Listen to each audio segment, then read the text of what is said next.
விளையாடி உங்கள் அனைவரையும் சந்திப்பதில் பெருமகிழ்ச்சி. உலகின் 20 போட்டிகள் இப்பொழுது அமெரிக்கா மற்றும் மேற்கிந்திய தீவுகள் ஆரம்பமாகி இறுதிக்கட்டத்தை எட்டியிருக்கிறது. ஒரு சிறப்பான ஒரு தொடராக மாறியிருக்கிறது. நேற்றைய தினத்தை பொறுத்தவரையில் அரையிறுதிப் போட்டிகள் ஆரம்பமாகியிருந்தன. முதலாவது அரையிறுதியில் தென்னாப்பிரிக்கா மற்றும் ஆப்கானிஸ்தான் ஆகிய இரு அணிகள் போட்டி.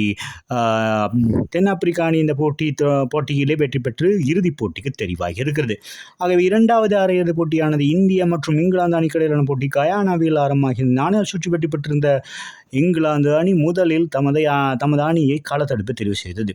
இதன் அடிப்படையில் இந்திய அணி ஆரம்பத்தோடு பட விராட் கோலி மற்றும் ரோஹித் சர்மா ஆகிய இருவரும் ஆடுகள் முடிந்த வேளையில் மீண்டும் ஏமாற்றம் அளித்தார் விராட் கோலி. 9 பந்துகளில் 9 ஓட்டங்களை பெற்றுக் கொடுத்த ஒரு 6 ஓட்டங்கள் அடங்கலாக ரிஷாட் பண்டும் 4 ஓட்டங்களோடு ஆட்டம் இழந்திருந்தார்.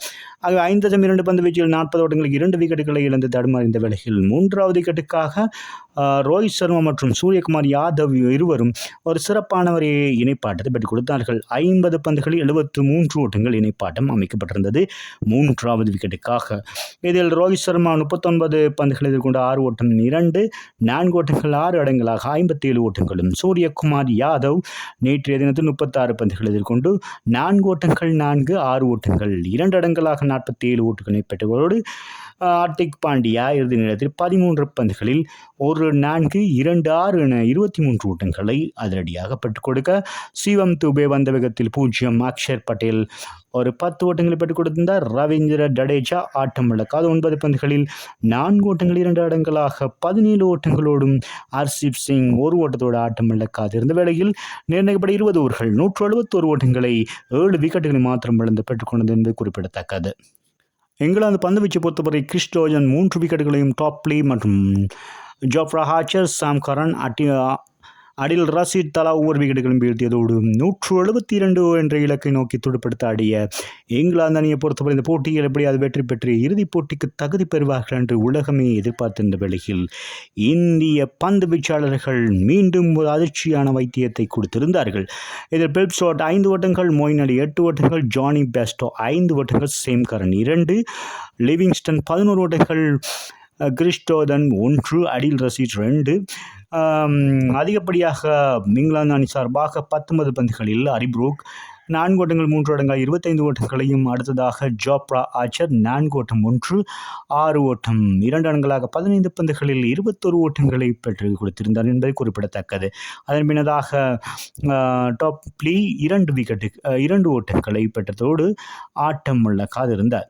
ஆகவே நிர்ணயிக்கப்பட்ட 20 ஓவர்களில் 16 ஓவர்களில் மாத்திரமே 16.4 பந்துகள் மாத்திரமே தாக்குப்பிடித்து 103 ஓட்டங்களுக்கு சகல விக்கெட்டுகளும் இழந்து கொண்டது என்பது குறிப்பிடத்தக்கது. இங்கிலாந்து அணி ஆகவே உலக கிண்ணத்தின் இறுதிப் போட்டியை எட்டக்கூடிய வாய்ப்பை இழந்திருக்கிறது. ஆகவே இந்திய அணியை பொறுத்தவரை 68 ஓட்டங்கள் வித்தியாசத்தில் வெற்றி பெற்றிருக்கிறது. ஒரு சிறப்பான வெற்றியை பெற்றிருக்கிறது. ஆகவே இறுதிப் போட்டிக்கு தகுதி பெற்றிருக்கிறது என்பது குறிப்பிடத்தக்கது தென்னாப்பிரிக்காவோடு. ஆகவே உலகமே எதிர்பார்த்து கொண்டிருக்க இந்த உலக கிண்ணத்தின் இறுதிப் போட்டி ஆரம்பமாக இருக்கிறது என்பது குறிப்பிடத்தக்கது.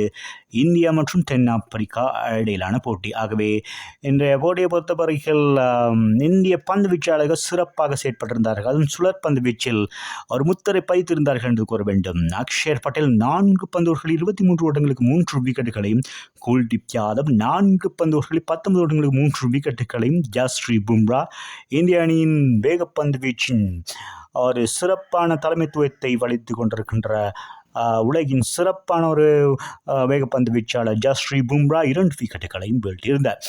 இந்த போட்டியில் வெற்றி பெற்றதோடு இந்த உலக கிண்ணத்தின் இறுதிப் போட்டிக்கும் தகுதி பெற்றிருக்கிறது இந்திய அணி. ஆகவே இந்த போட்டியில் 3 விக்கெட்டுகளை வீழ்த்திய அக்ஷர் பட்டேல் இந்த போட்டியின் ஆட்ட நாயகனாக தெரிவான் என்பது குறிப்பிடத்தக்கது. ஆகவே மீண்டும் ஒரு விளையாடி உங்களை சந்திக்கும் வரை உங்களிடமிருந்து விடைபெறுவது உங்கள் அன்பின் பார்த்துள்ளை தாஸ். வணக்கம் அன்பு சொன்னீர்களே.